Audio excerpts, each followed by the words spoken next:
Bonjour à tous et bienvenue sur la chaîne YouTube d'Omerta. Juste avant de commencer cet entretien, je voulais vous présenter notre nouveau mag Ukraine, la guerre sans fin, disponible dans plus de 5000 kiosques partout en France et sur notre site internet www.omertamedia.fr.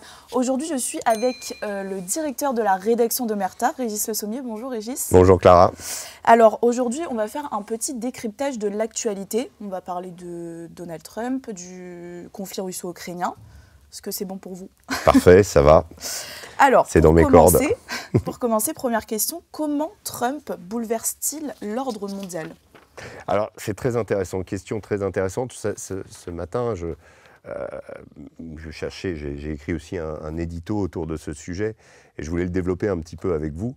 Je cherchais un peu les racines historiques de l'engagement américain dans le monde, et notamment de la Pax Americana, qu'on a appelée de cette façon après la Seconde Guerre mondiale, puisque tant à la fin du premier conflit mondial que surtout à la fin du deuxième conflit mondial, l'Amérique en ressort comme le leader de ce qu'on va appeler le monde libre, imposant ce qu'on appelle cette Pax Americana, dont le but est surtout de conjurer l'avancée des Russes qui, eux, grignotent pays par pays. En fait, ce qui donnera plus tard la doctrine du containment, c'est-à-dire d'essayer d'endiguer, avec la guerre du Vietnam notamment, d'empêcher les Russes de conquérir des pays et d'imposer leur ordre sur la terre. Donc là, on est en pleine guerre froide.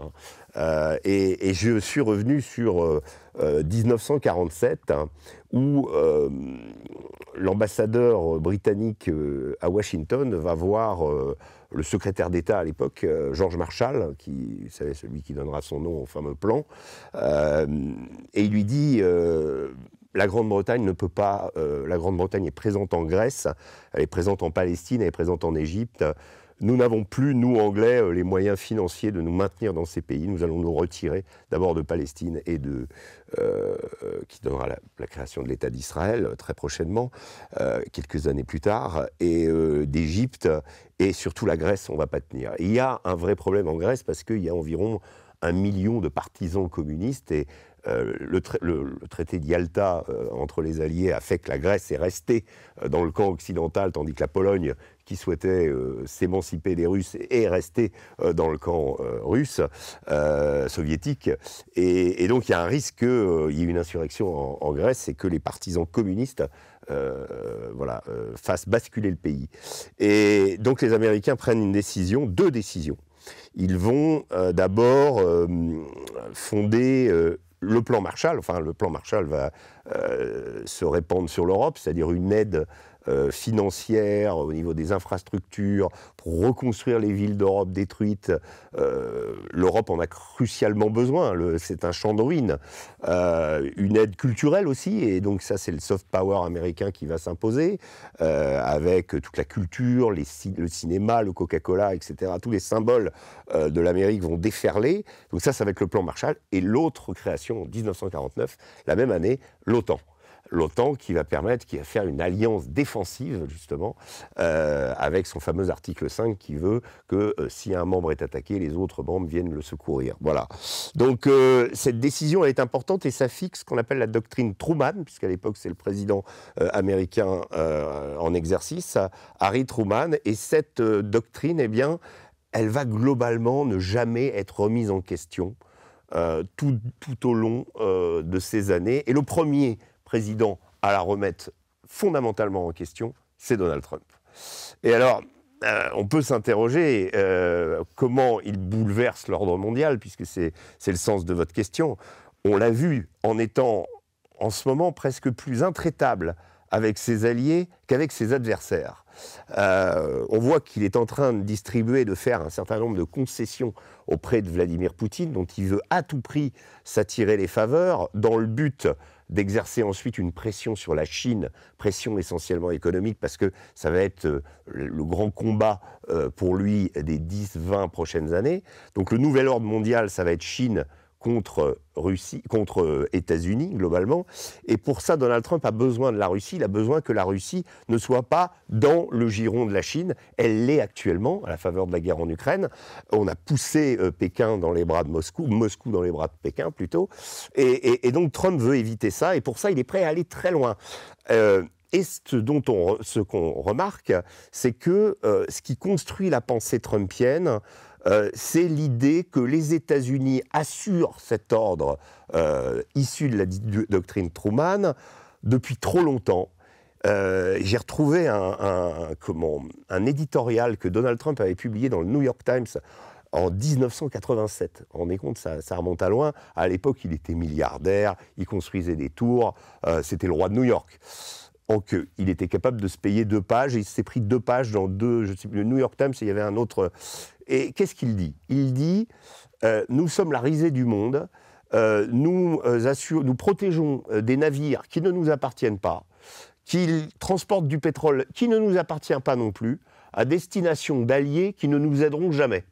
Globalement, ce qu'il critique déjà à l'époque, c'est toujours ça qu'il est en train de mettre en place, le fait que l'Amérique est trop généreuse, que l'Amérique est devenue finalement la protectrice de ce monde libre, de cette Europe. Et ce qui est très intéressant quand on déterre ces documents, c'est qu'on voit qu'ils sont en harmonie totale avec, vous savez, ce qui vient de se passer avec le fameux couac gigantesque au niveau des fuites de renseignements, où un journaliste, Jeffrey Goldberg, patron de The Atlantic, s'est retrouvé dans une boucle Signal à destination des membres du gouvernement, de Mike Waltz, de J.D. Vance, de Pete Hegseth, bref, les 3 principaux au moment du déclenchement des frappes sur le Yémen, il y a quelques jours. Donc, énorme faute qui en ce moment est en train d'être examinée au Sénat. Il y a immédiatement une commission parlementaire qui s'est réunie au Sénat pour demander des comptes à l'administration en disant « Qu'est-ce qui se passe? C'est pas possible !» Un truc comme ça. Mais ce qu'on remarque sur ce qui a été fuité de ces conversations directes, c'est que le but de cette opération au Yémen, c'était de nettoyer la mer Noire, de faire en sorte que le transit maritime soit à nouveau effectif, qu'il ne soit pas menacé par les missiles et les drones des Houthis, donc rendre cette mer libre pour le commerce. Et ce qui inquiète les Américains, on le voit dans une conversation notamment entre J.D. Vance et Pete Hegseth, c'est que ils disent, encore une fois, les Européens, il faut les faire payer. Il faut les faire payer pour ce qu'on fait au Yémen, parce que c'est pour leur commerce. Et Pete Hegseth dit, oui, en effet, il montre tout son mépris qu'il a pour l'Europe qui ne paye pas, l'Europe qui mendie toujours. Et donc là, à la faveur d'une conversation, est révélé exactement ce que pensait Donald Trump en 1987.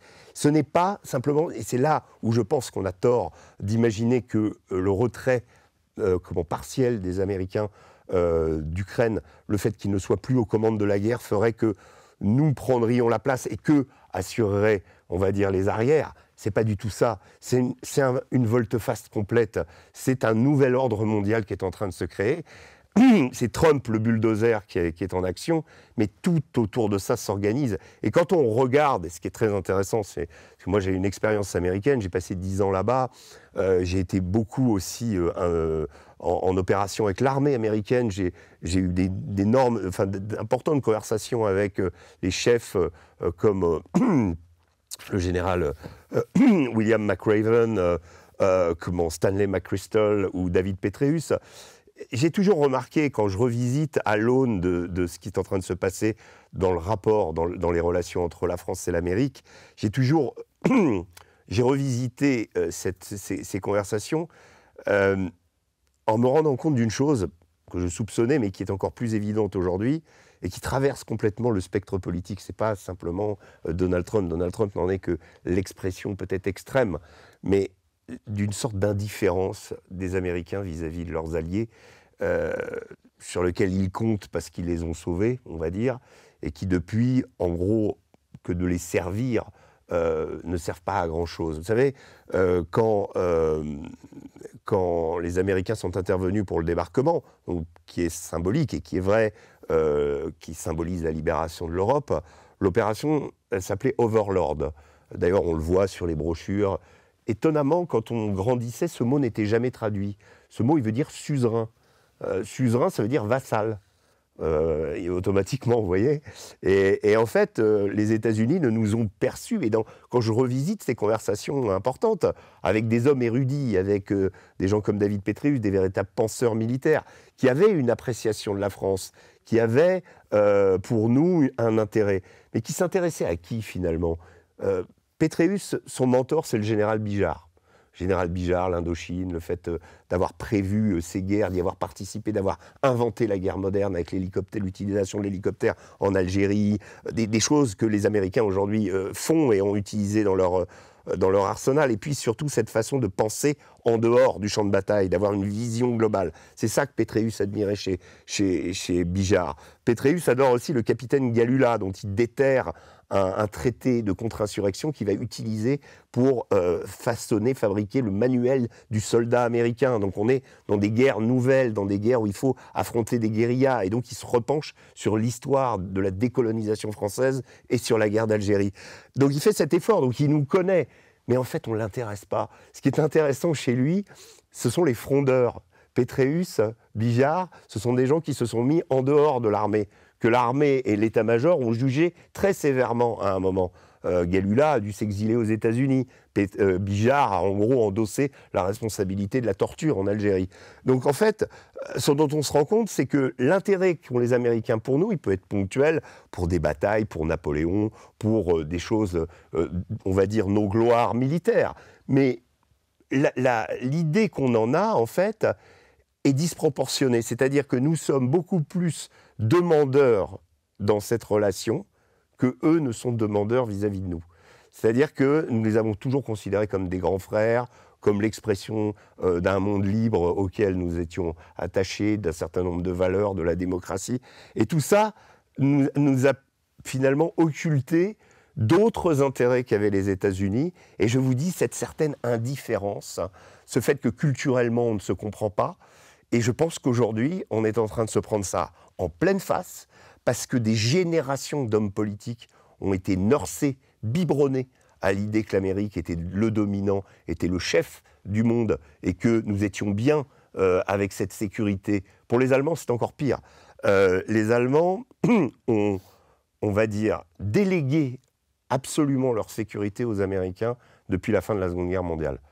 Ne développant très peu leur armée pour des raisons historiques, pour ne pas se faire, on va dire, accuser de refaire Hitler, etc. La Seconde Guerre mondiale, les Allemands avaient 3 principes jusqu'à très récemment, jusqu'à le début de la guerre en Ukraine, établis par Gerhard Schröder, le prédécesseur d'Angela Merkel, qui était de commercer avec la Chine, de bénéficier des hydrocarbures et du gaz à bas prix de la part des Russes et de déléguer leur sécurité aux États-Unis. Grâce à ce triptyque, les Allemands ont prospéré, ont fait de leur pays la locomotive de l'Europe, nous écrasant au passage d'ailleurs, et en fait tout ça s'est fait en déléguant cette sécurité aux États-Unis, qui aujourd'hui leur disent, mais attendez, d'abord, à premier mandat de Trump dit, mais vous prenez vos hydrocarbures chez les Russes qui sont nos adversaires. Et vous espérez que éternellement on va laisser des bases chez vous pour vous protéger. Il y a 50 000 soldats américains sur le sol allemand. Donc Trump avait déjà l'idée d'évacuer les bases de Ramstein, Landstuhl, Schweinfurt qui sont en Bavière. Il avait le projet de les retirer, ça a été annulé par Biden. Donc voilà, c'est quand même des signes avant-coureurs qui existent. Donc, chez Trump, dans la première mandature de Trump, dans ses premiers 4 ans, mais qui existe aussi chez Biden. Ce bousculement on va dire, de la tectonique des plaques ou de l'affrontement géopolitique mondial vers la Chine et vers l'Asie, il a déjà été entériné par Joe Biden, qui, justement, s'essoie les pieds sur le paillasson français en nous supprimant notre contrat d'armement avec de sous-marins à destination de l'Australie. Je crois que c'était un contrat à quelques 60 milliards d'euros, même plus, je crois, qui devait assurer du travail pendant 10 ans à la péninsule du Cotentin, dont des familles de Cherbourg étaient allées s'installer à Adélaïde. des familles d'Adélaïde en Australie étaient venues s'installer à Cherbourg. Ça faisait 2 ans que cet accord pour la fabrication de 8 sous-marins type Barracuda était en préparation. Et tout à coup, Biden, avec l'intervention d'ailleurs de Boris Johnson, l'anglais, qui était Premier ministre à l'époque, fait que le contrat s'arrête et les Américains imposent leurs armements à l'Australie. Pourquoi ils l'imposent à l'Australie? Parce que le but, c'est les mers du Sud, c'est la Chine, l'objectif. Donc, c'est intéressant de constater que ce bouleversement a déjà eu lieu. Il est déjà en préparation. La réduction de l'aide américaine à l'Ukraine, elle était déjà en gestation pendant l'administration Biden. On a un peu trop tendance à l'oublier. L'avantage ou le désavantage de Donald Trump, et je m'arrêterai là, c'est que lui, il dit les choses cash, il les fait cash. Il n'y a pas de déguisement derrière, mais on reste amis, le monde libre, etc. C'est pas ça. Voilà, il n'y a pas la cosmétique dont même George Bush, au moment où il impose son invasion de l'Irak, va expliquer qu'on va donner la liberté aux Irakiens, qu'on va abattre un dictateur qui menace la planète. Dictateur dont on s'est accommodé pendant 40 ans, qui nous a aidés contre l'Iran, mais c'est pas grave, on oublie tout, c'est le nouvel Hitler, il faut le dégager, donc on prend tous les moyens et on essaye d'enrober ça derrière une vertu démocratique. Voilà. Avec Trump, il n'y a pas ça. Merci Régis. On peut d'ailleurs rappeler à ceux qui nous écoutent que vos éditos sont disponibles sur notre site internet, celui du matin d'ailleurs. Une autre question d'actualité, où en est-on des pourparlers de paix qui ont lieu en Arabie Saoudite face au conflit russo-ukrainien? Alors, hier, la Maison-Blanche a annoncé, puis le Kremlin, alors il n'y a pas eu de communiqué commun encore, mais c'est un accord sur l'interruption justement des activités militaires en mer Noire. Très important puisqu'il succède aussi à un autre accord sur l'interruption des frappes sur les infrastructures civiles électriques, énergétiques en Ukraine et en Russie, donc des deux côtés. Donc il va y avoir un accord sur les mers, un accord sur l'aérien, en tout cas sur les missiles, ayant des objectifs, on va dire, civils. Ça ne veut pas du tout dire qu'il faut être prudent que l'activité sur le front s'atténue. Au contraire, il y a encore des opérations assez importantes des Russes dans l'oblast de Soumy à la frontière ukrainienne. Et il y a aussi des opérations où les Ukrainiens essayent de pénétrer dans l'oblast de Belgorod, cette fois, pour reprendre du territoire russe. On ne sait pas très bien comment tout ça va se mettre en place, mais il y a aussi toujours une intense activité dans le Donbass, toujours une intense activité aussi sur un front qui s'est réactivé du côté de Zaporozhye, où là, les Russes, à nouveau, sont repartis à l'assaut. Donc, si vous voulez, sur le front, ça ne bouge pas trop. Par contre, dans le trafic maritime, eh bien, cet accord, s'il est conclu et s'il est effectif, va, on va dire, évidemment, plus à l'avantage de la Russie qu'à l'Ukraine. Mais, encore que, le trafic maritime va pouvoir repartir, les Russes vont pouvoir écouler leur production de grains, comme les Ukrainiens d'ailleurs, mais on sait qu'aujourd'hui, les Russes sont le superpuissance, on dispose au niveau alimentaire, vont disposer au niveau alimentaire grâce à, on va dire, ces eaux libres maintenant, d'une capacité d'écoulement de leurs marchandises bien plus importante qu'avant, parce qu'il y avait la menace des drones ukrainiens, drones navals, notamment instrumentalisés et pilotés, préparés, on va dire, par les Britanniques, parce que c'est essentiellement eux qui font ce travail. Les menaces sur le pont de Kerch, vous savez, le pont de Kerch, c'est véritablement l'œuvre de Vladimir Poutine pour le rattachement de la Crimée en 2014 à la Russie, ce pont qui, en gros, relie la ville de l'oblast de Krasnodar à celui de la Crimée, qui est un pont gigantesque et qui va permettre à la Russie de refaire toutes les infrastructures routières en Crimée. Les Ukrainiens ont bien failli le détruire plusieurs fois. Il y a eu des explosifs dans un camion qui l'ont endommagé, des drones qui sont arrivés jusque-là aussi, des explosions. Et donc, depuis Odessa, les Ukrainiens arrivaient à avoir certains drones navals et à perturber énormément tout ce qui se passait autour du pont de Kerch, mais également à rendre on va dire, insignifiante la superbe flotte que les Russes conservaient à Sébastopol, qui, grâce à l'activité de drones navals ukrainiens, eh bien, a perdu un certain nombre de navires, hein, Moskova au début, enfin, plus des frégates, même un sous-marin qui a été endommagé en cale sèche à Sébastopol, et qui a contraint progressivement les Russes d'ailleurs à déplacer cette flotte plus vers le sud pour conjurer à cette menace, puisque Sébastopol et Odessa, c'est très proche. Donc, finalement, les Russes sont en train d'éliminer un problème qu'ils avaient avec une bataille navale qu'ils ont perdue contre l'Ukraine, rétablir un trafic maritime. Les Américains leur ont promis d'aider à écouler cette marchandise également. Il y a la question du grain, mais il y a aussi celle des engrais, qui est très importante. Donc ça veut dire quelque part lever des sanctions. Et tout ça intervient alors qu'on en est dans une phase, on va dire, du début comme disait Churchill, vous savez, c'est pas le début de la fin, c'est la fin du début. Et on en est vraiment là dans les négociations. Donc c'est beaucoup d'avantages. On sent que Trump est prêt à concéder beaucoup à la Russie. L'Ukraine, quelque part, oui, est perdante, mais elle va pouvoir, elle aussi, écouler son grain, notamment depuis le port qui lui reste d'Odessa. Elle avait commencé à le faire justement avec cette neutralisation de la flotte de Sébastopol, mais quand même là, elle va pouvoir le faire de façon plus intensive. Donc globalement, c'est un accord, on va dire c'est une étape. Quand j'entends, oui, ce sont des concessions, j'ai écouté France Info ce matin, oui, on peut critiquer l'attitude de Trump, mais il y a une chose qu'on ne peut pas lui retirer, c'est qu'on est dans la négociation. On peut dire, ah oui, il donne trop à Poutine. Oui, enfin, il en garde sous le pied quand même. Ce week-end, 2 hélicoptères russes ont été abattus par des éléments du GUR, c'est-à-dire les services de renseignement ukrainiens. Des unités spéciales ont abattu 2 K-52 des hélicoptères russes, grâce à du renseignement américain spécifique. C'est-à-dire que les Américains montent par petites touches qui peuvent faire mal, faire des actions ou permettre aux Ukrainiens des actions. Donc ils n'ont pas complètement abandonné les Ukrainiens. Et voilà, ça fait partie du langage diplomatique. Même si on a l'impression que les Russes donnent beaucoup à Poutine, ils sont aussi capables de se réinvestir.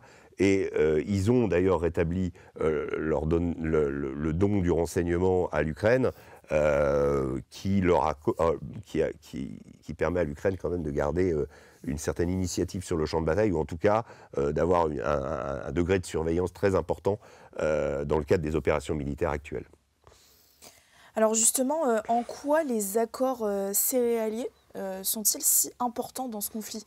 Et surtout, quelles sont les conséquences pour les pays qui n'étaient pas impliqués dedans ? Disons que le prix des céréales actuellement, enfin, il y a eu des menaces au début de la guerre en Ukraine, ça avait été très problématique parce que beaucoup de pays africains notamment s'alimentaient avec le blé ukrainien. Les Russes d'ailleurs ont développé des transports par train pour essayer de contourner justement ce problème, cet écueil de la mer Noire, la traversée du Bosphore et l'écoulement finalement de ces marchandises. Il y a aussi le Danube qui est utilisé, ça plus par les Ukrainiens pour écouler leurs marchandises.